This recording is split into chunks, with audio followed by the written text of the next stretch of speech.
Assalamualaikum warahmatullahi wabarakatuh. Hai Sobat Profesor Klik.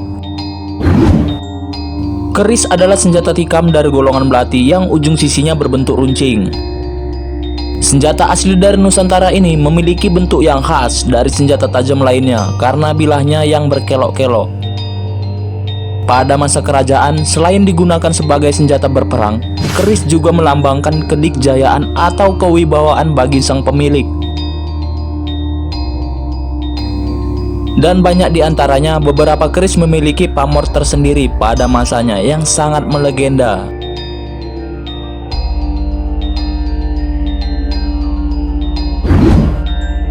Berikut Profesor Klik sudah merangkum 9 keris sakti yang sangat melegenda pada masanya.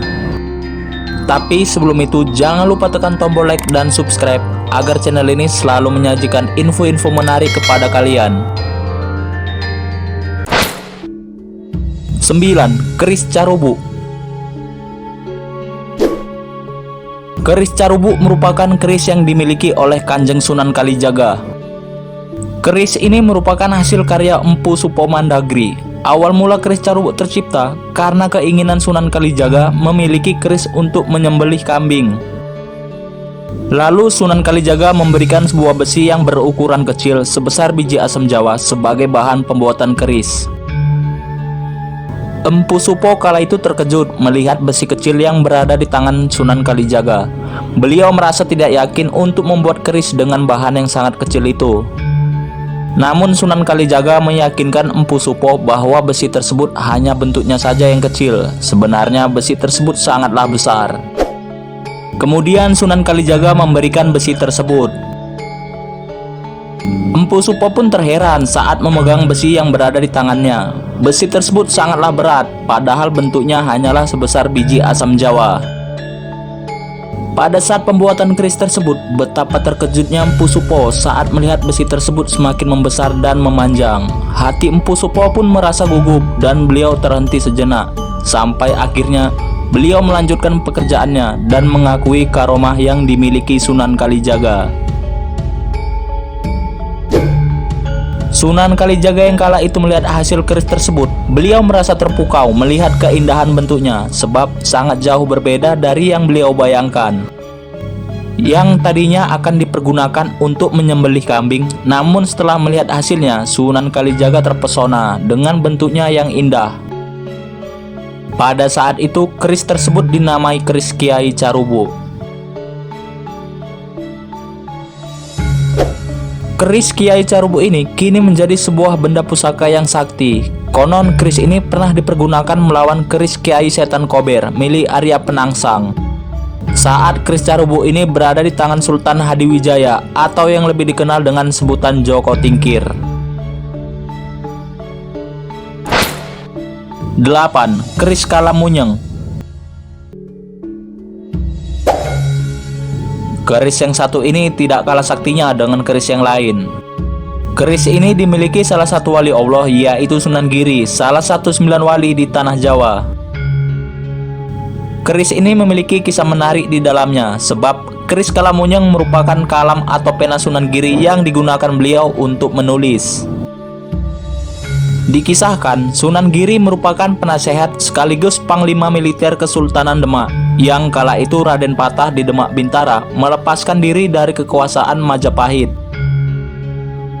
Kesultanan Demak sendiri tak lepas dari pengaruh Sunan Giri yang diakui sebagai pemimpin tertinggi bidang agama di tanah Jawa. Akibat pengaruh Sunan Giri yang semakin meluas, membuat Prabu Brawijaya semakin marah dan memerintahkan para prajuritnya untuk memerangi Sunan Giri.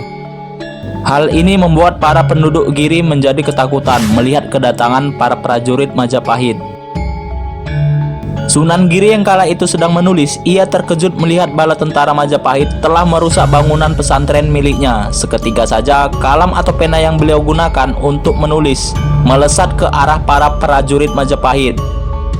Kemudian beliau berdoa kepada Allah. Seketika saja kalam atau penanya beliau berubah menjadi keris. Kemudian keris tersebut mengamuk dengan sendirinya, melayang-layang di udara dan menghancurkan para prajurit Majapahit. Beberapa di antaranya terbunuh oleh keris Sunan Giri dan sebagian para prajurit melarikan diri. Setelah berhasil mengalahkan prajurit Majapahit, keris tersebut kembali ke Sunan Giri dengan berlumuran darah. Sejak saat itu, keris tersebut dinamai keris Kalamunyeng oleh Sunan Giri.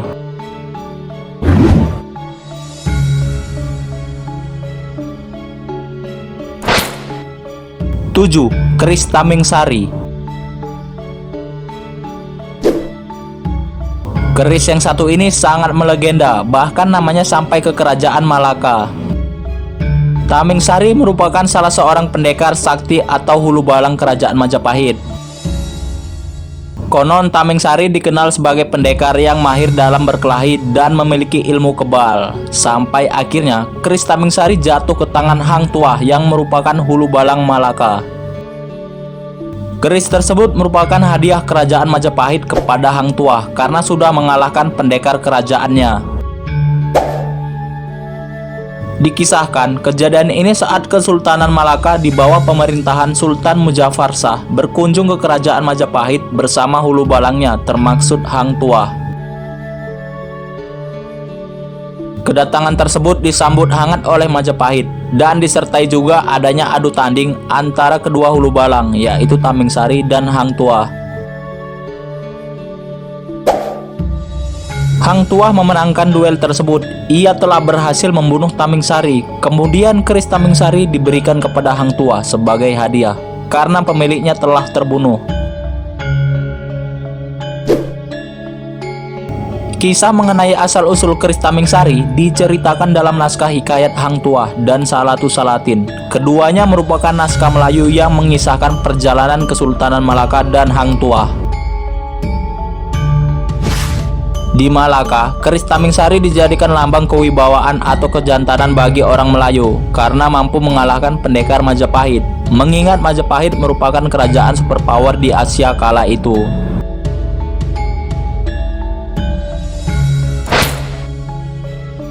Enam, keris Naga Runting. Keris yang satu ini cukup terkenal di seluruh pelosok Nusantara. Keris ini dahulunya dimiliki oleh Prabu Siliwangi dan menjadi pusaka andalannya kala itu.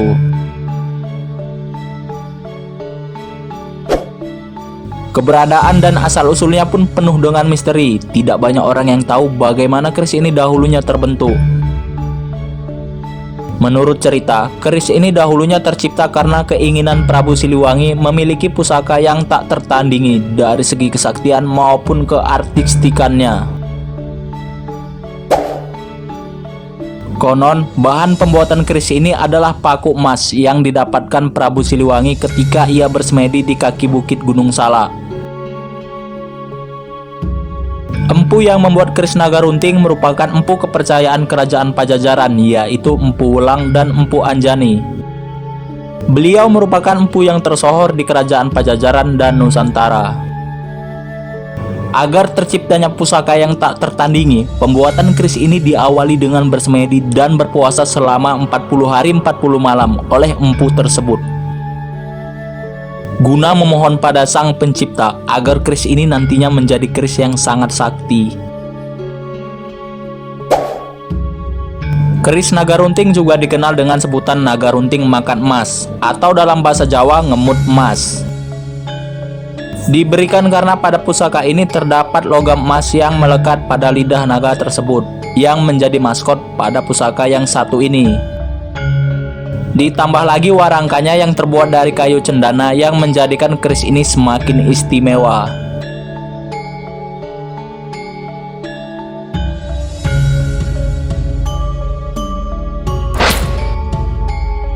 Lima, keris Nogososro Sabu Inten. Keris Nogososro merupakan salah satu keris yang melegendaris. Keris yang satu ini merupakan peninggalan Majapahit yang dibuat oleh Empu Sakti Mandraguna, yaitu Empu Kinom. Empu Kinom atau yang lebih dikenal dengan Empu Supo Anom merupakan anak dari Empu Supo Mandagri. Ada beberapa versi mengatakan pembuatan keris Nogososro merupakan perintah dari Sunan Kalijaga sebagai simbol kekalahan Majapahit oleh Demak Bintara. Dalam tanda kutip, bukan berarti kerajaan Majapahit takluk begitu saja saat itu, dikarenakan masih banyak sekutu-sekutu Majapahit baik di luar Pulau Jawa maupun kerajaan di luar Nusantara yang memiliki kekuatan perang atau militer yang mampu menggempur Demak Bintara kapan saja. Kekuatan-kekuatan itulah yang dimaksud oleh Sunan Kalijaga dan disimbolkan dalam bentuk benda pusaka, yaitu keris Nogososro Sabu Inten. Berdasarkan manuskrip kuna yang tertulis dalam bentuk tembang macapat, diceritakan keris Nogososro Sabu Inten dibuat pada zaman kerajaan Demak Bintara. Konon, siapapun yang memiliki keris sakti ini dapat membantu melanggengkan kekuasaan si pemilik. Ia dapat menjadi seorang pemimpin atau raja.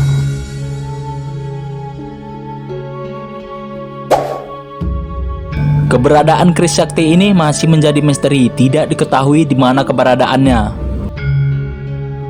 Ada juga yang mengatakan keris Nogososro pernah dimiliki oleh presiden pertama kita, yaitu Bapak Proklamator Insinyur Soekarno.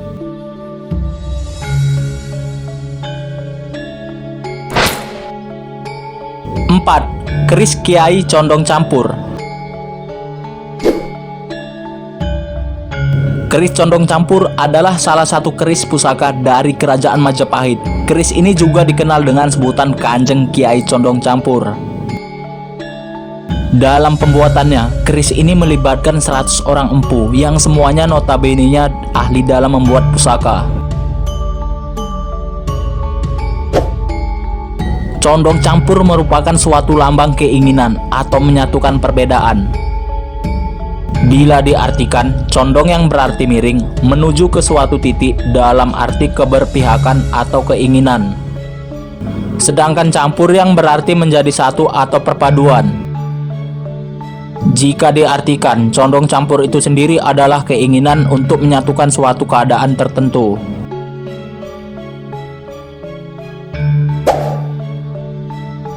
Bahan dalam pembuatan keris ini diambil dari berbagai tempat dengan harapan nantinya keris ini akan menjadi pusaka yang tidak tertandingi.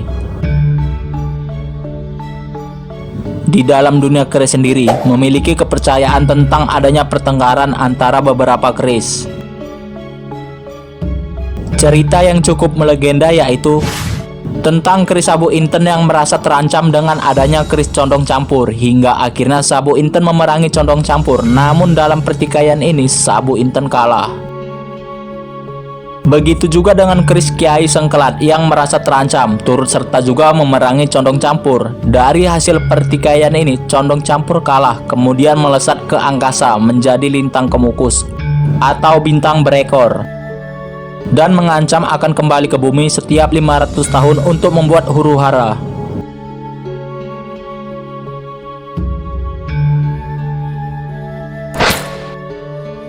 Tiga, keris Setan Kober. Keris ini pernah menjadi legenda sebab pernah dimiliki oleh Arya Penangsang yang merupakan Adipati Jipang. Keris Setan Kober adalah karya dari seorang empu yang mahir dalam pembuatan benda pusaka, yaitu Empu Supo Mandagri. Seorang keturunan empu yang berasal dari Tuban, beliau merupakan empu kesayangan Sunan Kalijaga.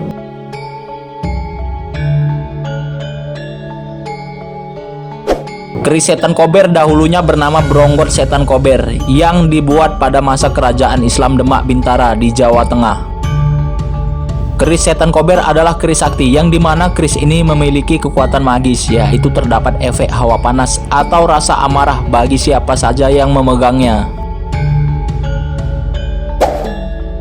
Sampai akhirnya keris ini pernah dimiliki oleh Sunan Kudus, kemudian diberikan lagi kepada Arya Penangsang yang merupakan Adipati Jipang kala itu. Namun Arya Penangsang tewas dalam peperangan oleh pasukan Pajang yang dipimpin Hadiwijaya. Arya Penangsang tewas di tangan anak angkat Hadiwijaya, yaitu Sutawijaya dengan tombak Kiai Pleret.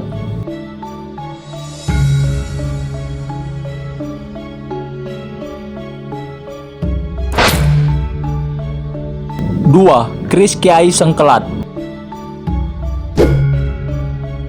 Keris Kiai Sengkelat adalah keris yang berluk 13. Keris ini diciptakan pada zaman Kerajaan Majapahit pada masa pemerintahan Prabu Kertabumi atau Brawijaya V.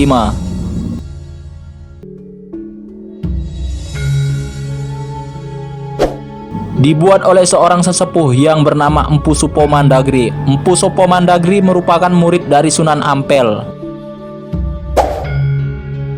Konon, bahan keris merupakan pemberian Sunan Ampel saat sedang bermunajat, yaitu cis, besi runcing untuk menggiring onta. Saat ditanya oleh Empu Supo besi ini berasal dari mana, Sunan Ampel hanya menjawab besi ini adalah milik Nabi Muhammad. Sunan Ampel memerintahkan Empu Supo untuk membuat sebilah pedang dengan besi tersebut. Namun Empu Supo malah membuatnya menjadi keris, dikarenakan menurut beliau besi tersebut lebih pantas dibuat menjadi keris daripada pedang. Maka terciptalah keris Kiai Sengkelat berluk 13. Sunan Ampel yang mengetahui ini merasa kecewa, kemudian menyarankan keris tersebut diberikan saja oleh Prabu Brawijaya V. Saat itu Prabu sangat kagum dengan kehebatan keris Kiai Sengkelat. Pada akhirnya keris tersebut menjadi maskot dan tersohor di Kerajaan Majapahit kala itu. Keris Kiai Sengkelat namanya menjadi sangat terkenal saat itu, sehingga banyak menarik perhatian. Keris Kiai Sengkelat pernah jatuh ke tangan Adipati Blambangan dengan cara memerintahkan salah satu orang kepercayaannya untuk mencuri keris tersebut. Namun keris ini kembali lagi ke tangan Prabu Brawijaya V oleh taktik cerdik Empu Supo Mandagri, yaitu si pembuat keris Kiai Sengkelat.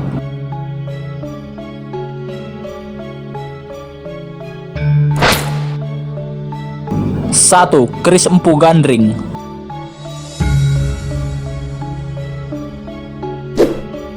Dalam sejarah, keris Empu Gandring adalah salah satu pusaka yang termasyhur dalam terbentuknya Kerajaan Singosari di Jawa Timur yang kini menjadi daerah Malang.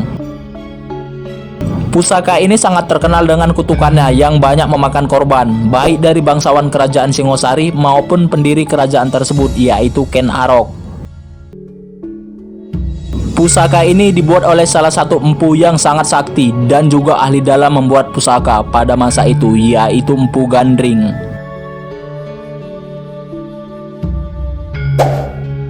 Ken Arok meminta kepada Empu Gandring untuk dibuatkan sebilah keris atas saran seorang Brahmana yang dipercaya sebagai titisan Dewa Wisnu, yang bernama Loh Gawe. Konon, keris Empu Gandring merupakan keris yang memiliki kekuatan yang amat dahsyat melebihi keris manapun pada masanya. Namun tragedi menimpa si pembuat keris tersebut. Si pembuat keris tewas oleh kerisnya sendiri di tangan Ken Arok ketika Empu Gandring sedang mengerjakan pembuatan warangka keris tersebut. Ken Arok datang untuk mengambil keris pesanannya, yang saat itu telah terlambat dari waktu yang dijanjikan. Ken Arok yang hendak mencoba pusaka tersebut kemudian menusuk Empu Gandring dengan keris di tangannya. Ketika Empu Gandring sekarat, beliau mengucapkan tulah atau kutukan kepada keris buatannya, bahwa keris tersebut akan meminta tumbal nyawa dari 7 keturunan Ken Arok.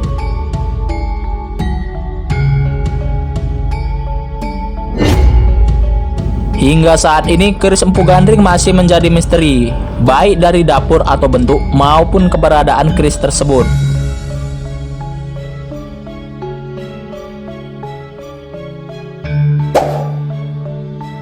Itulah 9 pusaka keris sakti yang melegenda pada masanya.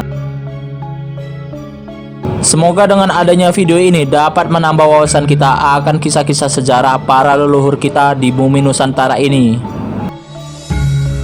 baik dari Sabang sampai Merauke. Sekian saja video kita kali ini, semoga bermanfaat. Assalamualaikum warahmatullahi wabarakatuh.